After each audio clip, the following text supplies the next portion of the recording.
Welcome back to my YouTube channel guys. ਅੱਜ ਦੀ video ਹੈਗੀ ਹੈ ਬਾਰ ਪਾਈ ਟੇਬਲ ਲਾਈਨ। ਜਦੋਂ ਤੁਹਾਨੂੰ ਵਿਦ ਈਅਰ ਦਾ ਗ੍ਰਾਫ ਹੋਵੇ ਤੇ ਇਹਨਾਂ ਸਾਰਿਆਂ ਵਿੱਚ ਤੁਸੀਂ ਸੇਮ ਸਟਰਕਚਰ ਯੂਜ਼ ਕਰ ਸਕਦੇ ਹੋ। ਬਾਰ ਪਾਈ ਟੇਬਲ ਲਾਈਨ ਚਾਰਾਂ ਵਿੱਚ ਤੁਸੀਂ ਸੇਮ ਸਟਰਕਚਰ ਯੂਜ਼ ਕਰ ਸਕਦੇ ਹੋ। ਜਿੱਦਾਂ ਕਿ ਰਜੇ ਚਲੋ ਸਟਾਰਟ ਕਰਦੇ ਵੀਡੀਓ ਲਈ। ਜਿੱਦਾਂ ਕਿ ਤੁਸੀਂ ਦੇਖ ਸਕਦੇ ਹੋ ਸਟਾਰਟਿੰਗ ਈਅਰ ਹੁੰਦਾ ਹੈ। ਚੇਂਜਿਸ ਤਾਂ ਚਾਰ ਤਰ੍ਹਾਂ ਦੇ ਚੇਂਜਿਸ ਹੁੰਦੇ ਹੈ, ਜਾਂ ਤਾਂ ਇਨਕਰੀਜ਼ ਹੋ ਜਾਂ ਡਿਕਰੀਜ਼ ਹੋ ਜਾਂ ਸਟੇਬਲ ਰਹੂਗਾ ਜਾਂ ਫਲਕਚੂਏਟਿੰਗ ਹੋਊਗਾ। ਅਤੇ ਰਜੇ ਜਿੱਦਾਂ ਕਿ ਐਡਜੈਕਟਿਵ ਅਤੇ ਐਡਵਰਬ ਵਿੱਚ ਤੁਹਾਨੂੰ ਪਤਾ ਹੀ ਹੈਗਾ ਹੈ। ਅਤੇ ਸਿਗਨੀਫਿਕੈਂਟਲੀ ਹੁੰਦਾ ਬਹੁਤ ਜ਼ਿਆਦਾ, ਮੋਡਰੇਟ ਹੁੰਦਾ ਠੀਕ ਠਾਕ, ਸਲਾਈਟਲੀ ਹੁੰਦਾ ਥੋੜ੍ਹਾ। ਅਤੇ ਰਜੇ ਜਿੱਦਾਂ ਕਿ ਮੈਂ ਤੁਹਾਨੂੰ ਪਹਿਲਾਂ ਡਿਫਰੈਂਸ ਦੱਸ ਚੁੱਕੀ ਸੀ ਐਡਜੈਕਟਿਵ ਅਤੇ ਐਡਵਰਬ ਵਿੱਚ ਪਿਛਲੀ ਵੀਡੀਓ ਵਿੱਚ, ਤਾਂ ਮੈਂ ਉਹ ਵੀਡੀਓ ਡਿਸਕ੍ਰਿਪਸ਼ਨ ਵਿੱਚ ਮੈਂਸ਼ਨ ਕਰ ਦਾਂਗੀ। ਜਿੱਦਾਂ ਕਿ ਆਪਾਂ ਪਹਿਲਾਂ ING ਵਾਲਾ ਸੈਂਟੈਂਸ ਬਣਾਵਾਂਗੇ। ਜਿੱਦਾਂ ਕਿ ਤੁਸੀਂ ਦੇਖ ਸਕਦੇ ਹੋ ਡੈਥ ਰੇਟ ਇੰਡੀਆ ਦਾ ਦਿੱਤਾ ਹੋਇਆ 1994 ਵਿੱਚ 10% ਸੀ, 1995 ਵਿੱਚ 50% ਸੀ। ਆਪਾਂ ਸਟਾਰਟ ਕਰਾਂਗੇ ਕਮੈਂਸਿੰਗ ਐਟ, ਮਤਲਬ ਕਿ ਸਟਾਰਟਿੰਗ ਐਟ। ਕਮੈਂਸਿੰਗ ਦਾ ਮਤਲਬ ਹੁੰਦਾ ਕਿ ਸਟਾਰਟਿੰਗ ਐਟ ਕਹਿ ਸਕਦੇ ਹਾਂ। ਕਮੈਂਸਿੰਗ at 10%, which was the highest death rate of India in 1994. Later, this ratio inclined significantly। ਇੱਥੇ ਆਪਾਂ ਐਡਵਰਬ ਯੂਜ਼ ਕੀਤੀ। ਜਦੋਂ ਆਪਾਂ ਐਡਵਰਬ ਯੂਜ਼ ਕਰਾਂਗੇ ਤਾਂ ਉਦੋਂ ਆਪਾਂ ਸੈਕਿੰਡ ਫਾਰਮ ਯੂਜ਼ ਕਰਾਂਗੇ। Inclined significantly to 50%, 50% to 50%। 1995 ਵਿੱਚ 50% ਸੀ। ਬਾਏ 40%, ਇੱਥੇ ਮਾਈਨਸ ਕੀਤਾ 50 ਮਾਈਨਸ 10 40%। ਵਿਦ ਦਾ ਵੀ ਆਪਾਂ ਮਾਈਨਸ ਕੀਤਾ 50 ਮਾਈਨਸ 10 40%। ਆਪਾਂ ਇੱਦਾਂ ਵੀ ਲਿਖ ਸਕਦੇ ਹਾਂ ਫਰੋਮ 10 ਟੂ 50%। ਸੇਮ ਲਾਈਨਸ ਆਪਾਂ ਯੂਜ਼ ਕਰ ਸਕਦੇ ਹਾਂ। ਨਹੀਂ ਤਾਂ ਰਜੇ ਆਪਾਂ ਇੱਦਾਂ ਵੀ ਲਿਖ ਸਕਦੇ ਹਾਂ। ਜਿੱਦਾਂ ਕਿ ਦੇਖੋ ਆਪਾਂ ਇੱਕ ਰੇਸ਼ੋ ਹੁੰਦੀ, ਇੱਕ ਪ੍ਰਪੋਰਸ਼ਨ ਹੁੰਦਾ ਹੈ, ਪਰਸੈਂਟਾਈਲ ਹੁੰਦਾ ਹੈ, ਪਰਸੈਂਟੇਜ ਹੁੰਦਾ ਹੈ, ਪਰਸੈਂਟੇਜ ਹੁੰਦਾ ਹੈ। ਆਪਾਂ ਨਹੀਂ ਤਾਂ ਜੇ ਤੁਸੀਂ ਆਹ ਵਾਲੀ ਲਾਈਨ ਨਹੀਂ ਲਿਖਣੀ, ਤੁਸੀਂ ਇੱਦਾਂ ਵੀ ਲਿਖ ਸਕਦੇ। There was significant incline of 40% in next 3 years। ਇੱਦਾਂ ਵੀ ਲਿਖ ਸਕਦੇ ਹੋ, ਇੱਦਾਂ ਵੀ ਲਿਖ ਸਕਦੇ ਹੋ ਤੁਸੀਂ, ਜਿੱਦਾਂ ਕਿ ਤੁਹਾਨੂੰ ਵਧੀਆ ਲੱਗਦਾ। ਜਿੱਦਾਂ ਕਿ ਦੇਅਰ ਵਾਜ਼ ਇੱਥੇ ਐਡਜੈਕਟਿਵ ਦਾ ਕੰਮ ਕਰ ਰਿਹਾ ਹੈਗਾ ਹੈ, ਇੱਥੇ ਵੀ ਐਡਜੈਕਟਿਵ ਦਾ ਕੰਮ ਕਰ ਰਿਹਾ। ਅਤੇ ਇਨਕਲਾਈਨ ਇੱਥੇ ਕੀ ਆ, ਨਾਊਨ ਹੈ। ਅਤੇ ਆਪਾਂ ਇੱਥੇ ਲਿਖਿਆ ਵਰਡ ਯੂਜ਼ ਕੀਤਾ ਆਫ ਦਾ ਵੀ ਇੱਥੇ ਆਪਾਂ ਮਾਈਨਸ ਕਰਕੇ ਲਿਖਿਆ 50 ਮਾਈਨਸ 10 ਆਫ। ਆਪਾਂ ਇੱਥੇ ਰਜੇ 4 ਤਰੀਕੇ ਦੇ ਸੈਂਟੈਂਸ ਆਪਾਂ ਨੂੰ ਹਮੇਸ਼ਾ ਬਣਾਉਣੇ ਚਾਹੀਦੇ ਆ। ਜੀਨਟ sentence, of, by, from, to. ਆਹ ਵਾਲੇ ਆਪਾਂ ਨੂੰ ਨਾ ਸੈਂਟੈਂਸ ਬਣਾਉਣੇ ਚਾਹੀਦੇ। ਆਪਣੀ ਵੇਰੀਏਸ਼ਨਸ ਹੋਣੀਆਂ ਚਾਹੀਦੀਆਂ ਹੈਗੀਆਂ। ਇੱਦਾਂ ਦੀਆਂ ਵੇਰੀਏਸ਼ਨਸ ਹੋਣੀਆਂ ਬਹੁਤ ਜ਼ਰੂਰੀ ਹੈ। ਜਿੱਦਾਂ ਕਿ ਤੁਸੀਂ ਅੱਗੇ ਦੇਖ ਸਕਦੇ ਹੋ, ਮੈਂ ਇੱਕ ਹੋਰ ਸੈਂਟੈਂਸ ਬਣਾਇਆ ਲੇਟਰ। ਉਹੀ ਅੱਗੇ ਸੈਂਟੈਂਸ ਲੇਟਰ ਵਾਲਾ ਸੈਂਟੈਂਸ ਹੀ ਸ਼ੁਰੂ ਕਰ ਰਹੀ ਹਾਂ। ਲੇਟਰ ਦਿਸ ਰੇਸ਼ੋ ਐਗਜ਼ੀਬਿਟਡ ਦੀ ਜਗ੍ਹਾ 'ਤੇ ਲਿਖ ਸਕਦੇ ਹਾਂ showed display significant incline of 40% in next 3 years। Next 3 years ਨੂੰ ਆਪਾਂ ਕਿੱਦਾਂ ਲਿਖ ਸਕਦੇ ਹਾਂ। ਆਪਾਂ ਪਹਿਲਾਂ ਤਾਂ ਰਜੇ ਮੈਂ ਤੁਹਾਨੂੰ ਇਹ ਦੱਸਣਾ ਚਾਹੂੰਗੀ, ਇਹਨਾਂ ਤਿੰਨਾਂ ਵਿੱਚੋਂ ਆਪਾਂ ਕੋਈ ਵੀ ਵਰਡ ਮਤਲਬ ਕਿ ਯੂਜ਼ ਕਰ ਸਕਦੇ ਹਾਂ। ਅਤੇ ਜਿਵੇਂ ਨੈਕਸਟ 3 years ਬਾਰੇ ਦੱਸਣਾ, ਉਦੋਂ ਆਪਾਂ ਮਤਲਬ ਕਿ ਇਹਨਾਂ ਸਾਰਿਆਂ ਵਿੱਚੋਂ ਆਪਾਂ ਕੁਛ ਵੀ ਯੂਜ਼ ਕਰ ਸਕਦੇ। ਇਨ next 3 years, in given 3 years, in coming 3 years, over the course of 3 years। ਰਜੇ ਆਪਾਂ ਇਹ ਵੀ ਯੂਜ਼ ਕਰ ਸਕਦੇ। ਇਹਨਾਂ ਸਾਰਿਆਂ ਵਿੱਚ ਤੁਸੀਂ ਨੋਟ ਕਰ ਲਿਓ ਨੋਟਬੁੱਕ 'ਤੇ ਕੋਈ ਵੀ ਯੂਜ਼ ਕਰ ਸਕਦੇ ਹੋ। ਨੈਕਸਟ ਹੈਗਾ ਕੁਡ ਬੀ ਸੀਨ। ਆਪਾਂ ਮੈਂ ਉਹੀ ਤੁਹਾਨੂੰ ਆਹ ਵਾਲੇ ਸੈਂਟੈਂਸ ਦੀ ਵੇਰੀਏਸ਼ਨ ਹੀ ਦੱਸਦੀ ਪਈ ਹਾਂ ਰਜੇ। ਮੈਂ ਤੁਹਾਨੂੰ ਪੇਜ ਬੈਕ ਕਰਕੇ ਦਿਖਾਉਂਦੀ ਹਾਂ। ਹਾਂਜੀ, ਜਿਹੜਾ ਆਪਾਂ ਇੱਥੇ ਸੈਂਟੈਂਸ ਬਣਾ ਰਹੇ ਸੀ ਨਾ ਲੇਟਰ ਵਾਲਾ, ਮੈਂ ਇਹਦੀ ਵੇਰੀਏਸ਼ਨਸ ਹੀ ਦੱਸਦੀ ਪਈ ਤੁਹਾਨੂੰ ਕਿੱਦਾਂ ਬਣਾ ਸਕਦੇ ਹੋ ਤੁਸੀਂ। ਚਲੋ ਆਪਾਂ ਅੱਗੇ ਮੂਵ ਔਨ ਕਰਦੇ ਹਾਂ। ਜਿੱਦਾਂ ਕਿ ਤੁਸੀਂ ਦੇ ਸਕਦੇ ਹੋ ਲੇਟਰ ਸਿਗਨੀਫਿਕੈਂਟ ਇਨਕਲਾਈਨ ਆਫ 40%, ਮਤਲਬ ਕਿ significant incline of 40%। Could be seen ਵੀ ਲਾ ਸਕਦੇ ਹਾਂ, could be notice, could be witness, could be observed. ਜਾਂ ਆਪਾਂ ਕੁਡ ਬੀ ਦੀ ਜਗ੍ਹਾ 'ਤੇ ਆਪਾਂ was notice, was seen, was witness, was observed in next 3 years। ਆਪਾਂ ਇੱਦਾਂ ਇਹਨਾਂ 'ਚੋਂ ਕੁਛ ਵੀ ਯੂਜ਼ ਕਰ ਸਕਦੇ ਹਾਂ। ਨੈਕਸਟ ਹੈਗਾ ਹੈ as compare to, as against to. ਇਹਨਾਂ ਸਾਰਿਆਂ ਵਿੱਚੋਂ ਇਹਨਾਂ ਤਿੰਨਾਂ ਵਿੱਚੋਂ ਆਪਾਂ ਸੇਮ ਮੀਨਿੰਗ ਹੈ, ਕੋਈ ਵੀ ਆਪਾਂ ਯੂਜ਼ ਕਰ ਸਕਦੇ। ਵਾਈਸ ਵਰਸਾ ਵੀ ਆਪਾਂ ਯੂਜ਼ ਕਰ ਸਕਦੇ ਹਾਂ। ਜਿੱਦਾਂ ਕਿ ਮੈਂ ਇੱਥੇ ਵਾਈਸ ਵਰਸਾ ਨਾਲ ਸੈਂਟੈਂਸ ਬਣਾਇਆ। ਜਿੱਦਾਂ ਕਿ ਇੰਡੀਆ ਦਾ ਮੈਂ 45% ਸੀਗਾ ਅਤੇ ਚਾਈਨਾ ਦਾ 65% ਸੀਗਾ। ਅਤੇ ਇਹਦਾ ਰਜੇ ਪਹਿਲਾਂ ਤਾਂ ਆਹ ਵਾਲਾ ਪ੍ਰੋਪਰ ਸੈਂਟੈਂਸ ਮੈਂ ਦੱਸਣਾ ਚਾਹਾਂਗੀ। ਜਿੱਦਾਂ ਕਿ ਮੈਂ ਇੱਥੇ 40% ਆਪਾਂ ਪਰਸੈਂਟੇਜ ਤੋਂ ਵੀ ਸੈਂਟੈਂਸ ਸ਼ੁਰੂ ਕਰ ਸਕਦੇ ਹਾਂ। ਦ 40% of domestic incline could be scene in next 3 years। ਆਪਾਂ ਇੱਦਾਂ ਵੀ ਨੋਟ ਕਰ ਸਕਦੇ ਹਾਂ। ਆਪਾਂ ਇਹਦੇ ਵੀ ਮੂਵ ਔਨ ਕਰਦੇ ਹਾਂ। ਇੰਡੀਆ ਦਾ 45% ਸੀ, ਚਾਈਨਾ ਦਾ 65% ਸੀ। ਆਪਾਂ ਲਿਖ ਸਕਦੇ the death rate of India comma was notice 45%, vice versa 65% in China in 1994। ਇਹ 1 ਈਅਰ ਦਾ ਦੱਸਿਆ ਸੀ ਅਤੇ ਆਪਾਂ ਇੱਥੇ ਦੋਨੋਂ ਮਤਲਬ ਕਿ ਦੋਨੋਂ ਕੰਟਰੀਜ਼ ਦਾ ਦੱਸਦਾ ਕਿ ਡੈਥ ਰੇਟ ਕਿੰਨਾ ਸੀਗਾ। ਆਪਾਂ ਮਤਲਬ ਵਾਈਸਾ ਵਰਸਾ ਯੂਜ਼ ਕਰਕੇ ਜਾਂ ਵਾਈਸਾ ਵਰਸਾ ਤੁਸੀਂ ਨਹੀਂ ਯੂਜ਼ ਕਰਨਾ, ਤੁਸੀਂ ਐਜ਼ ਕੰਪੇਅਰ ਟੂ ਵੀ ਯੂਜ਼ ਕਰ ਸਕਦੇ ਹੋ। ਨੈਕਸਟ ਹੈਗਾ range between, cluster between. Range between ਵੀ ਆਪਾਂ ਯੂਜ਼ ਕਰ ਸਕਦੇ, ਕਲਸਟਰ ਬਿਟਵੀਨ ਵੀ ਆਪਾਂ ਯੂਜ਼ ਕਰ ਸਕਦੇ। ਜਿੱਦਾਂ ਕਿ ਇੱਥੇ ਮੈਂ ਸਿਰਫ ਇੰਡੀਆ ਦਾ ਮੈਂਸ਼ਨ ਕੀਤਾ ਹੈ।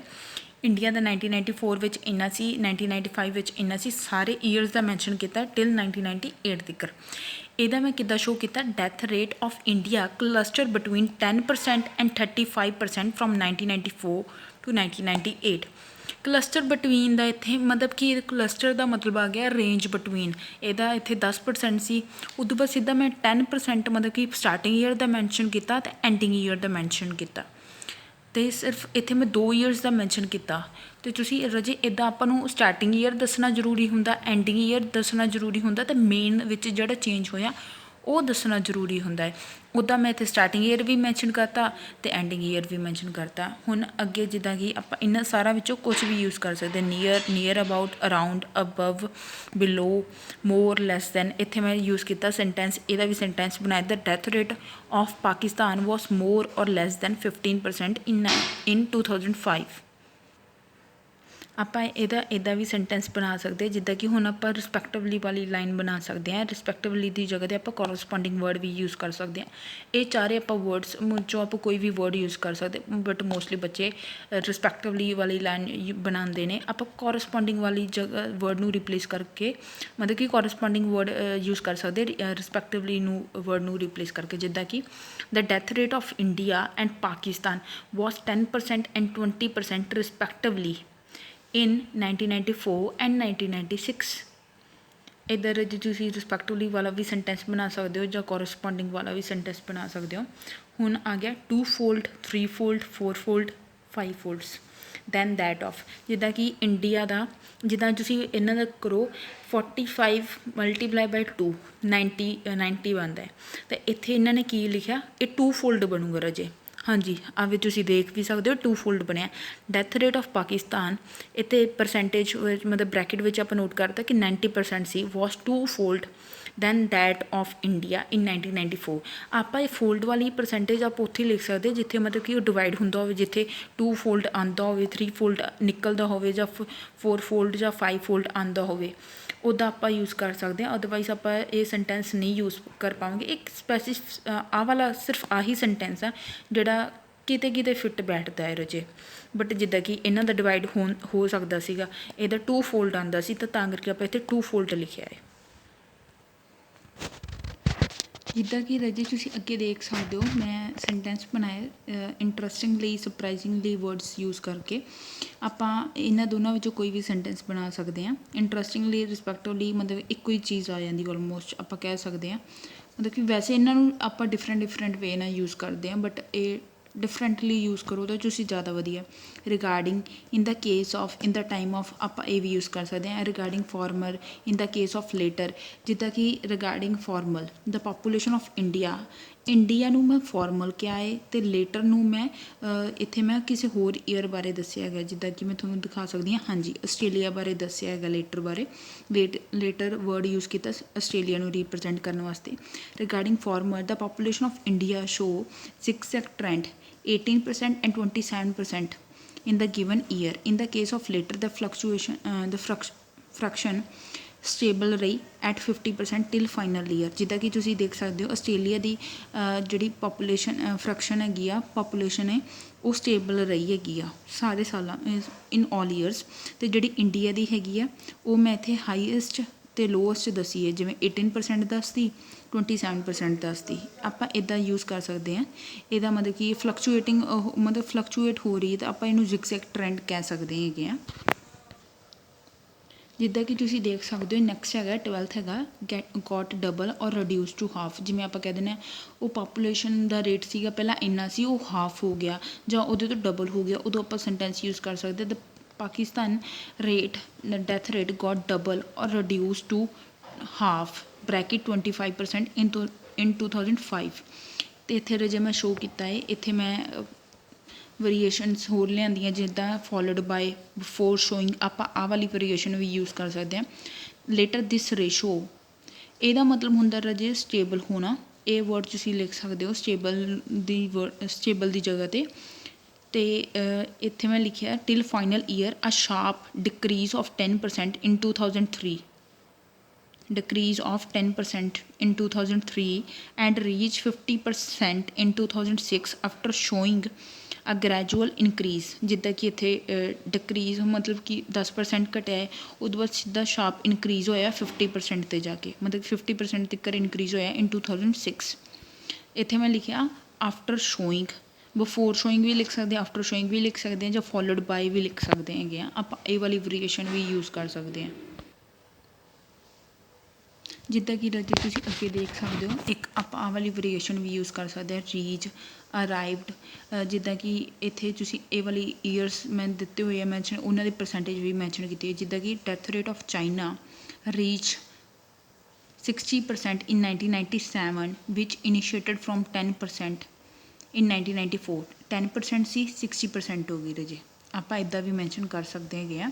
ਜਿੱਦਾਂ ਨੈਕਸਟ ਹੈਗਾ had a difference, death rate of China had a difference of 50% in 1994 to 1997। ਇੱਥੇ ਆਫ ਕਿਵੇਂ ਯੂਜ਼ ਕੀਤਾ ਰਜੇ, 50% ਕਿਵੇਂ ਆਇਆ, ਜਿੱਦਾਂ ਕਿ ਤੁਸੀਂ ਦੇਖ ਸਕਦੇ ਇੱਥੇ 10% ਸੀ, ਇੱਥੇ 60% ਸੀ, ਇਹਨਾਂ ਦਾ ਮਾਈਨਸ ਕੀਤਾ ਕਿੰਨਾ ਹੋਇਆ 50%। ਅਤੇ ਆਪਾਂ ਕੀ ਯੂਜ਼ ਕੀਤਾ, ਆਫ ਯੂਜ਼ ਕੀਤਾ, ਤਾਂ ਕਰਕੇ ਆਪਾਂ ਮਾਈਨਸ ਕੀਤਾ। In the given interval of the time ਤੁਸੀਂ ਇੱਦਾਂ ਵੀ ਲਿਖ ਸਕਦੇ ਹੋ। ਉਹ ਇਨ ਦਾ ਕੇਸ ਆਹ ਵਾਲੀ ਮੈਂ ਵੀਡੀਓ ਪਹਿਲਾਂ ਅਪਲੋਡ ਕਰ ਚੁੱਕੀ ਹਾਂ, ਜਿੱਦਾਂ ਕਿ 10% ਨੂੰ ਆਪਾਂ ਕਿੱਦਾਂ ਲਿਖ ਸਕਦੇ ਹਾਂ, 25% ਨੂੰ ਆਪਾਂ ਕਿੱਦਾਂ ਲਿਖ ਸਕਦੇ ਹਾਂ, ਉੱਦਾਂ ਆਪਾਂ ਇਹ ਚੀਜ਼ਾਂ ਲਿਖ ਸਕਦੇ ਹਾਂ। ਅਤੇ ਇਹ ਵਾਲੀ ਵੇਰੀਏਸ਼ਨ ਵੀ ਮੈਂ ਤੁਹਾਨੂੰ ਪਹਿਲਾਂ ਸਮਝਾ ਚੁੱਕੀ ਹਾਂ। ਲੇਟਰ ਦਿਸ ਪ੍ਰਪੋਰਸ਼ਨ ਹੈਡ ਆਹ ਹੈਡ ਆਪਾਂ ਰਜੇ ਇੱਥੇ 2 ਵਾਰੀ ਯੂਜ਼ ਕਰਾਂਗੇ। Had a moderate decrease of 25% from 1994 to 1998। ਅਤੇ ਕੰਸਟੀਟਿਊਟਡ ਦਾ ਡਿਫਰੈਂਸ ਵਾਲੀ ਲਾਈਨ ਵੀ ਸਮਝਾ ਚੁੱਕੀ ਹਾਂ ਰਜੇ। ਕੰਸਟੀਟਿਊਟਡ ਵਾਲੀ ਲਾਈਨ ਤੁਸੀਂ ਯੂਜ਼ ਕਰ ਸਕਦੇ ਹੋ ਜਦੋਂ ਆਪਾਂ ਡਿਫਰੈਂਸ ਦੱਸਣਾ ਹੋਵੇ, ਉੱਥੇ ਆਪਾਂ ਆਫ ਯੂਜ਼ ਕਰਾਂਗੇ, ਜਿੱਦਾਂ ਮੈਂ ਪਹਿਲਾਂ ਤੁਹਾਨੂੰ ਸਮਝਾਈ ਚੁੱਕੀ ਹਾਂ ਉੱਪਰ। However, the least percentile could be noticed of USA with mere 2%. Thereafter, the population jumped to 20% in 1994। ਜਦੋਂ ਆਪਾਂ ਮਤਲਬ ਕਿ ਇੱਕ ਹਾਈਐਸਟ ਦਾ ਪੁਆਇੰਟ ਦੱਸਦਾ, ਜਦੋਂ ਆਪਾਂ ਲੀਸਟ ਪਰਸੈਂਟੇਜ ਦਾ ਪੁਆਇੰਟ ਦੱਸਣਾ ਹੋਵੇ, ਉਦੋਂ ਆਪਾਂ ਇੱਦਾਂ ਵੀ ਲਿਖ ਸਕਦੇ ਹੈਗੇ ਹਾਂ। ਇਹ ਮੈਂ ਐਗਜ਼ਾਮਪਲਸ ਦਿੱਤੀਆਂ ਹੋਈਆਂ ਸੀਗੀਆਂ ਰਜੇ ਇੱਥੇ ਇੱਕ ਹੈਡ ਹੈਲਪਿੰਗ ਵਰਬ ਦਾ ਕੰਮ ਕਰ ਰਹੀ ਹੈਗੀ ਆ, ਤਾਂ ਕਰਕੇ ਇੱਕ ਹੈਡ ਉਸ ਲਈ ਯੂਜ਼ ਕੀਤੀ ਗਈ। ਅਤੇ ਆਪਾਂ 2 ਹੈਡ ਆਪਾਂ ਦੋਨੋਂ ਵਾਰੀ ਯੂਜ਼ ਕਰਾਂਗੇ, ਫਿਰ ਹੀ ਆਪਣਾ ਰਜੇ ਪ੍ਰੋਪਰ ਸੈਂਟੈਂਸ ਬਣੇਗਾ। ਅਤੇ ਇਹ ਵਾਲੇ ਪੁਆਇੰਟਸ ਤਾਂ ਮੈਂ ਤੁਹਾਨੂੰ ਸਮਝਾ ਚੁੱਕੀ ਹਾਂ। ਇਹ ਜਸਟ ਐਗਜ਼ਾਮਪਲਸ ਦਿੱਤੀਆਂ ਸੀ ਮੈਂ ਤਿੰਨੋਂ, ਤਾਂ ਕਿ ਤੁਹਾਨੂੰ ਸਮਝ ਆ ਜਾਏ ਕਿ ਆਪਾਂ ਕਿਸ ਤਰੀਕੇ ਨਾਲ ਡਿਫਰੈਂਸ ਆਪਾਂ ਮਤਲਬ ਕਿ ਵੇਰੀਏਸ਼ਨਸ ਲੈ ਕੇ ਆ ਸਕਦੇ ਹੈਗੇ। ਜਿੱਦਾਂ ਕਿ ਮੰਨ ਲਓ ਹੁਣ ਸਪੋਜ਼ ਫਿਊਚਰ ਲਈ ਕਰਨਾ, ਆਪਾਂ ਫਿਊਚਰ ਮਤਲਬ ਕਿ ਇਹ ਸਾਰੇ ਸੈਂਟੈਂਸ ਮਤਲਬ ਕਿ ਆਪਾਂ ਪ੍ਰੈਜੈਂਟ ਵਿੱਚ ਵੀ ਯੂਜ਼ ਕਰ ਸਕਦੇ, ਫਿਊਚਰ ਵਿੱਚ ਵੀ ਯੂਜ਼ ਕਰ ਸਕਦੇ, ਪਰ ਫਿਊਚਰ ਨੂੰ ਡਿਸਕਰਾਈਬ ਕਰਨਾ, ਉਹਦੀ ਸਟਾਰਟਿੰਗ ਆਪਾਂ ਕਿੱਦਾਂ ਲਿਖ ਸਕਦੇ ਹਾਂ, ਉਹਦੇ ਲਈ ਵੀ ਆਪਾਂ ਮੂਵ ਔਨ ਕਰਦੇ ਅੱਗੇ। ਜਿੱਦਾਂ ਕਿ ਰਜੇ ਤੁਸੀਂ ਦੇਖ ਸਕਦੇ ਹੋ, ਫਿਊਚਰ ਬਾਰੇ ਹੈਗਾ ਬਾਰ ਪਾਈ ਟੇਬਲ ਦਾ। ਫਿਊਚਰ ਬਾਰੇ ਆਪਾਂ ਦੱਸਣਾ, ਆਪਾਂ ਲਿਖ ਸਕਦੇ ਹਾਂ it is predicted to be, third form use ਕਰ ਸਕਦੇ ਹਾਂ। It is projected to be, third form use ਕਰ ਸਕਦੇ ਹਾਂ। It is forecasted to be, it is estimated to be, it is assumed to be, ਆਪਾਂ ਇੱਦਾਂ ਲਿਖ ਸਕਦੇ ਹਾਂ, ਨਾਲ ਥਰਡ ਫਾਰਮ ਯੂਜ਼ ਕਰਾਂਗੇ, ਨਹੀਂ ਤਾਂ ਆਪਾਂ ਇੱਦਾਂ ਵੀ ਲਿਖ ਸਕਦੇ ਹਾਂ। There is a prediction of, there is estimation of, there is a forecasting of, the prediction is done that it will be, estimation is done that it will be, it is predicted that it will be, it is predicted to be, is predicted to plus first form use ਕਰਾਂਗੇ ਰਜੇ। ਇਹਨਾਂ 5 ਵਿੱਚੋਂ ਆਪਾਂ ਕੋਈ ਵੀ variation use ਕਰ ਸਕਦੇ ਹਾਂ। ਉਦੋਂ ਬਾਅਦ ਆਪਾਂ ਫਿਊਚਰ ਵਾਲਾ ਸੈਂਟੈਂਸ ਆਪਾਂ ਬਣਾ ਸਕਦੇ। ਇਹਨਾਂ 4 ਮਤਲਬ ਕਿ 5 ਵਿੱਚੋਂ ਜਿੱਦਾਂ ਤੁਸੀਂ ਨੋਟ ਕਰਨਾ ਚਾਹੋ ਤਾਂ ਨੋਟ ਕਰ ਸਕਦੇ ਹੋ। ਇਹਨਾਂ ਵਿੱਚੋਂ ਕੋਈ ਵੀ ਵੇਰੀਏਸ਼ਨਸ ਤੁਸੀਂ ਯੂਜ਼ ਕਰ ਸਕਦੇ ਹੋ। ਜਿਵੇਂ ਫਿਊਚਰ ਦਾ ਸੈਂਟੈਂਸ ਬਣਾਉਣਾ ਹੈਗਾ ਏ in the case of bar pie and table, ਉਦੋਂ ਆਪਾਂ ਫਿਊਚਰ ਦਾ ਮਤਲਬ ਕਿ ਫਿਊਚਰ ਬਾਰੇ ਦੱਸਣਾ, ਉਦੋਂ ਆਪਾਂ ਸਟਾਰਟਿੰਗ ਸੈਂਟੈਂਸ ਦੀ ਇੱਦਾਂ ਕਰ ਸਕਦੇ ਹੈਗੇ ਆ। ਅਗਰ ਜੇ ਤੁਹਾਨੂੰ ਵੀਡੀਓ ਹੈਲਪਫੁਲ ਲੱਗੀ, please like share and comment ਕਰਕੇ ਜ਼ਰੂਰ ਦੱਸਿਓ, ਅਤੇ ਪਲੀਜ਼ ਮੇਰੇ ਚੈਨਲ ਨੂੰ ਸਬਸਕ੍ਰਾਈਬ ਕਰਿਓ ਤਾਂ ਕਿ ਮੈਂ ਤੁਹਾਡੇ ਲਈ ਇੱਦਾਂ ਦੀ ਹੋਰ ਨਵੀਂ ਵੀਡੀਓਜ਼ ਲੈ ਕੇ ਆ ਸਕਾਂ।